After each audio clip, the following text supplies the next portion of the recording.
Storm, your private life is, of course, your own. However... Sir, if it's about that little misunderstanding in Peshawar the other night... It isn't. The lady in this case is above question or reproach. Then there is a lady in the case. Yes, a very great lady, Mr. Storm. Maharani of Bwanipur. Tara? Then you do remember her. She's not the kind of woman one forgets, sir. How did you happen to meet her? Well, it was at a garden party.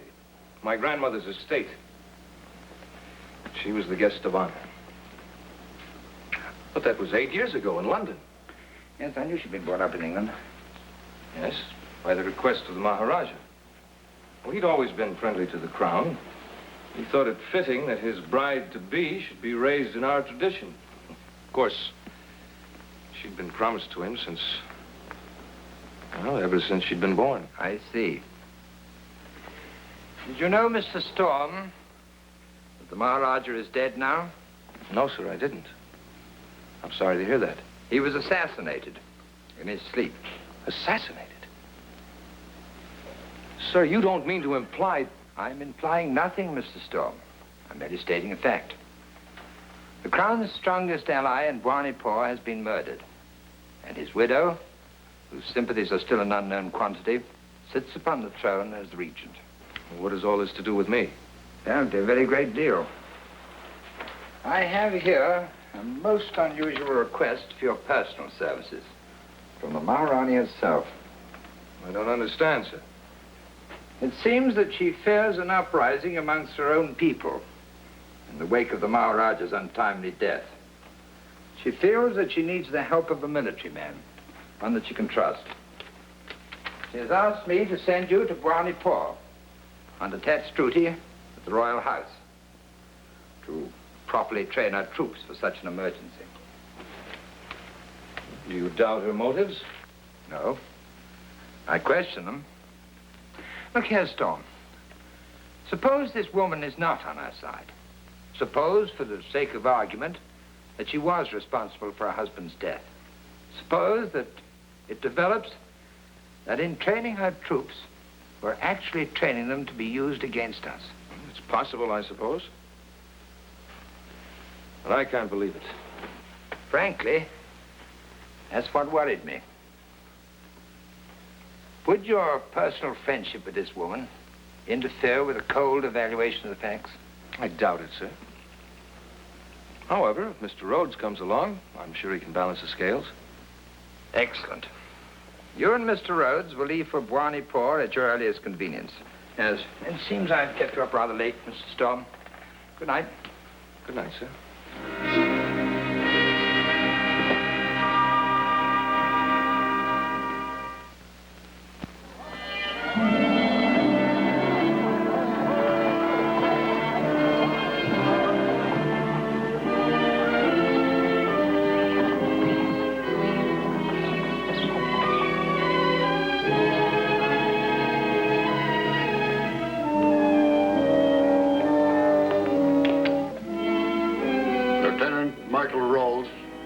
Lieutenant William Stall of Her Majesty's 77th Bengal Lancers.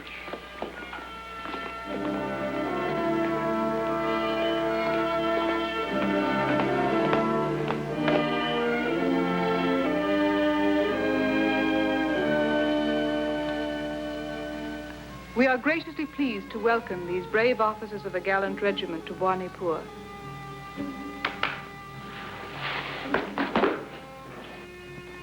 Welcome, my friends. Thank you, Your Highness. Please, no formalities. I can remember when you called me Tara. It's a lady's privilege to remember, and a gentleman's duty to forget. But your wish is my command. Then I command you, with a wish to remember me as I was. You haven't changed. You have. It's quite becoming.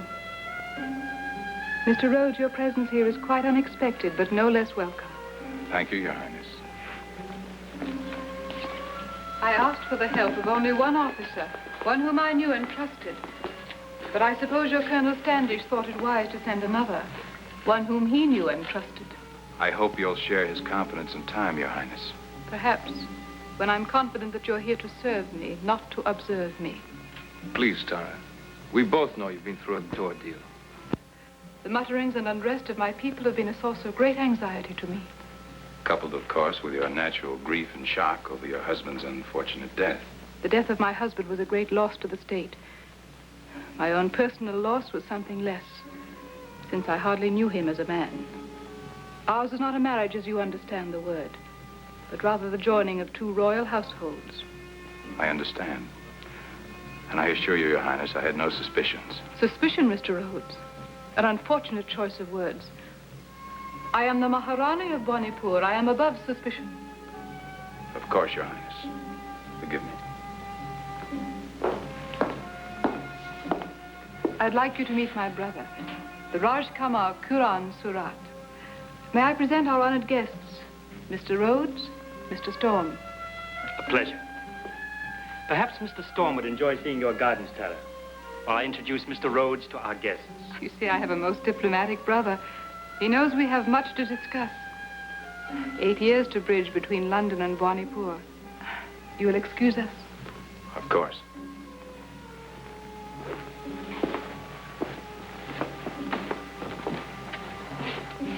I'll see you later, Rhodes. My friend, you must leave Bwanipur at once. Your life is in grave danger here. What do you mean? I can say no more. Not here. The palace crawls with traitors and spies, like a sewer full of rats. Where can we talk? There is a place. Above the shop of Sardar Bhawan, the wine merchant, in the street of the bazaar. I can find it. When? Tonight. Look for a time when you can leave without anyone seeing you. Go to the guards at the south gate. They will pass you through.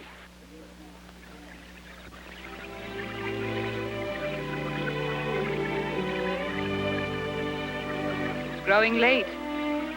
We've talked the night away. Your friend, Mr. Rhodes, must have a very poor opinion of our hospitality. Nonsense. The Queen can do no wrong. I sometimes think the Queen can do no right. I was rude to Mr. Rhodes, but since my husband's death, there's been so much doubt and suspicion. I've been guilty of it myself. I distrust even my friends. I fear my own people. But why should your people want to harm you? They love my husband. But if they rise against you, break with the crown, they'd be overthrowing everything he stood for, too. I know. But since his death, they've been like fatherless children. Troubled, sullen, resentful, fearing power, resisting aid. He must have been a very strong man. He was. Strong and kind. But in his kindness, he did a cruel thing to me. Cruel? How? He sent me to England to be raised as an Englishwoman. But I'm not English. And now I'm not even Indian. It's hard to know where I do belong, even for me. You belong to both, Tara. Please, you know better than that.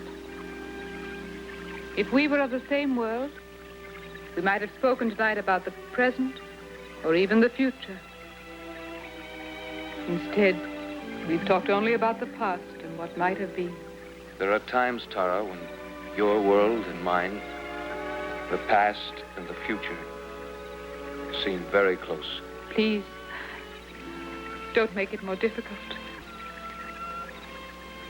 Promise me one thing. Yes, Promise that you'll never doubt me nor desert me while I need your strength. You have my promise.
Quickly. This way, before the shock arouses the people.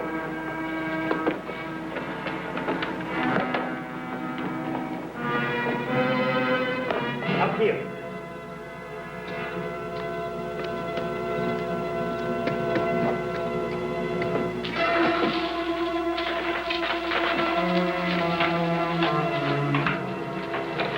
We should be safe in here. Who are you? Surely you have not forgotten our appointment, Mr. Rhodes. It seems I owe my life to you, Your Highness. A small debt, considering the current value of human lives in Wanipur.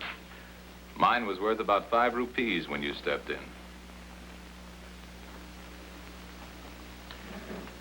But I don't think the men who tried to kill me were representing the common people. Why do you say that? This knife I took from the man you killed bears the crest of the royal house. I know. Such weapons are used by our own palace guards. That doesn't surprise you? Before I answer, do I have your pledge that whatever we say is never repeated outside these walls? All right. Little enough to give in exchange for my life. Are you telling me that this uprising has penetrated into the palace itself? It has its roots in the palace, my friend. Tara, you must believe this one thing. I love my sister more dearly than I love the state, India, or my own life.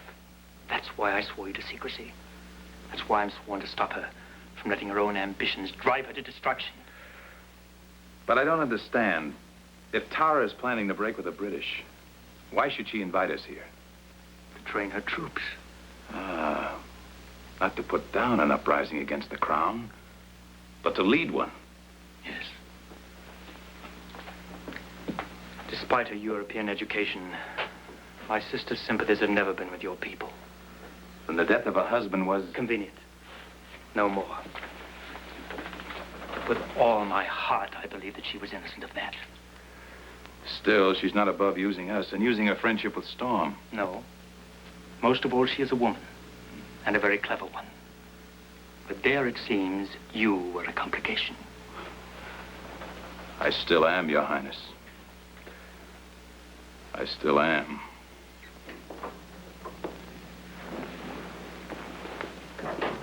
What happened to you? While you took a stroll through the garden, Willie, I took a walk in the streets. Nearly got myself killed. Can't I trust you out of my sight? It was worth it. I learned a lot. Quaint customs of the natives, picturesque habits, things you don't find in guidebooks. Now take the Queen who starts a revolution against herself. Now, that's pretty picturesque. What are you talking about? We've been taken in, that's all. That fine, blue-blooded friend of yours makes Lady Macbeth look like a saint. She wants us to start a war against ourselves. That's a fairly new wrinkle. You're not making sense, Rhodes. Who have you been talking to? His name doesn't matter. He stepped in to help me fight my way out when 3 of the Queen's errand boys went to work on me with ease. Take a good look. Compliments of the Maharani. You put together a wild story like that out of this kind of evidence? I got the rest of the story from the man who saved my life. He had nothing to gain by telling it, except to keep the Queen from starting something she can't finish. And he had plenty to lose, including his head. That's why I've got to keep him out of it. Well, he's a liar. Tara didn't have anything to do with it. She couldn't have. Where did you learn that? From her? Now, stop it, Rhodes. You don't know her. You don't know anything about her. All right. You know all the answers. But I've got the questions. Why did she bring us here to protect her from something that doesn't exist except in her own mind? And what really happened to her husband? And how much moonlight does it take to blind you, Storm? So help me, Rhodes. I'm trying to remember you're my friend, but you're stretching it mighty thin. We're getting out of here. I've already alerted the troop. We're leaving in the morning. Now, just a minute. We're not going anywhere. We're here on detached duty. We take our orders from Tara. Maybe you do. But if there's going to be a fight, I intend to be on the other side. And you're leaving without me.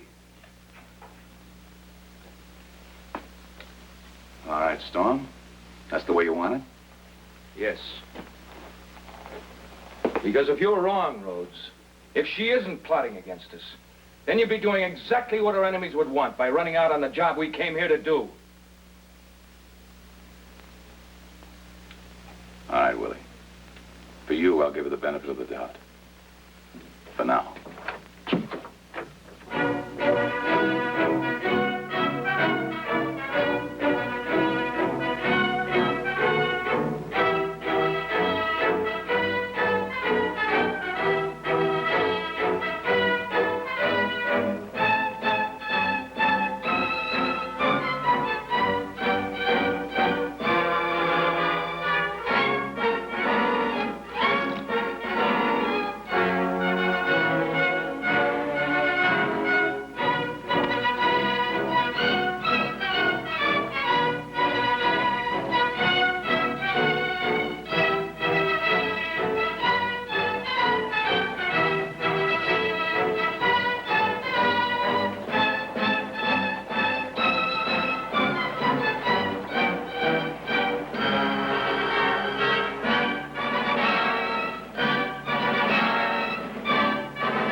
Take the honor guard to the palace stables and dismiss the men.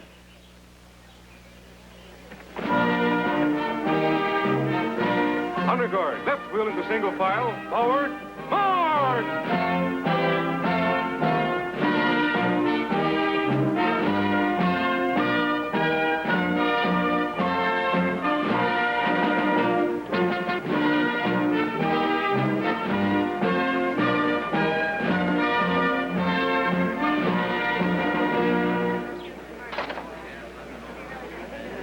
Well, gentlemen, what do you think of the troops you have to train? Your preparations for peace have the sound of a major offensive, Your Highness.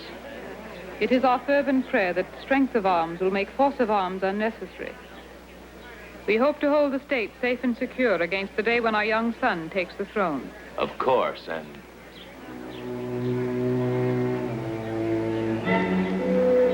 What is it, Rhodes? Excuse me, Your Highness.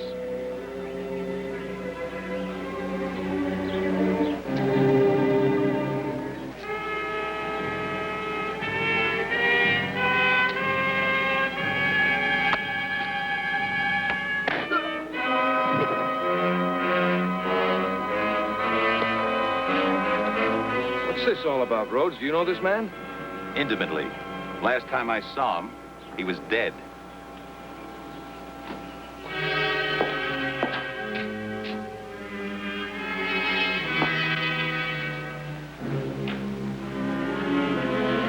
You sent for me, Tara? Yes, my brother. Have you seen this man before? No, never. You should remember him, Your Highness.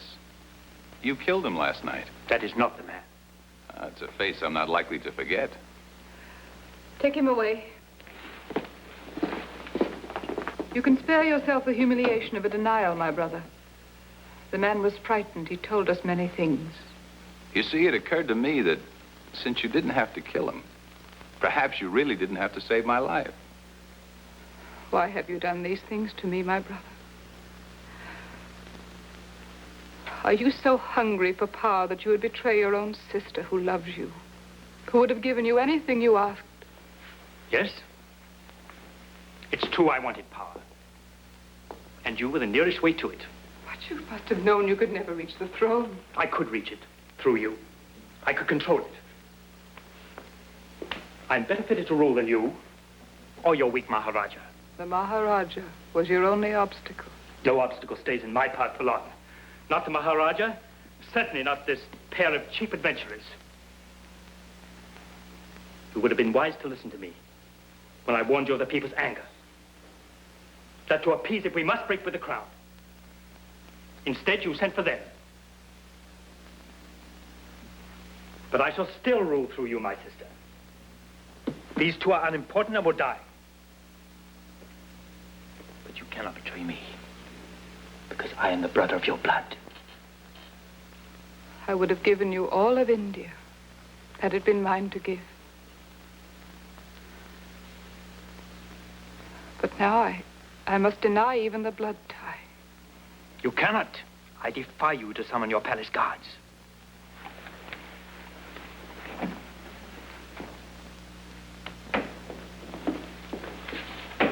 Place my brother under arrest. Obey me. Arrest the Raj Kamar. You see, they await my orders. These are not your guard, but two of mine. Much of the palace already belongs to me. Seize them. They are enemies of the state. The people will be told that you died for conspiring against them. This will be the incident which unites the state against the crown. My sister will regain the confidence of her people through her prompt action.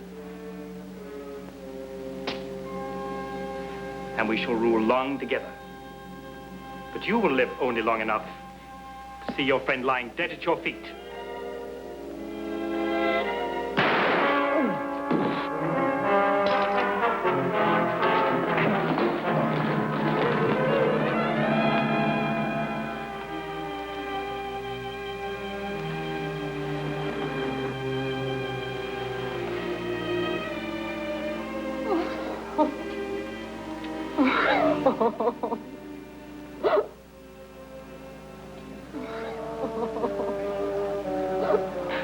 Who will answer now? My brother's men or mine?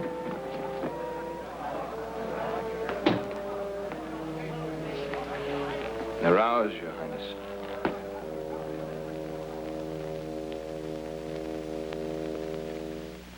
Goodbye, Your Highness. Goodbye. I am fortunate indeed to count such men as you among my friends. I'm proud to be one of them, Tara. I'll be waiting for you in the courtyard, Storm.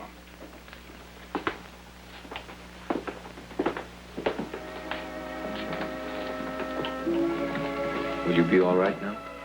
Yes. There is a place for me here. Standing between two worlds, I can perhaps in time bring them closer together. I won't forget you, Tara.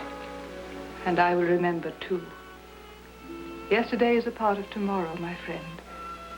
And so, the future will not be empty. You must go now.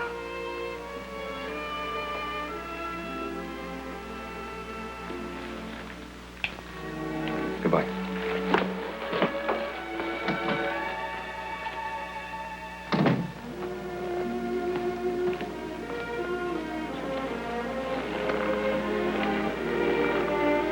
Ready to start back?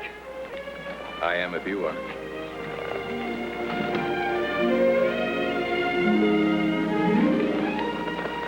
I'm as ready as I'll ever be.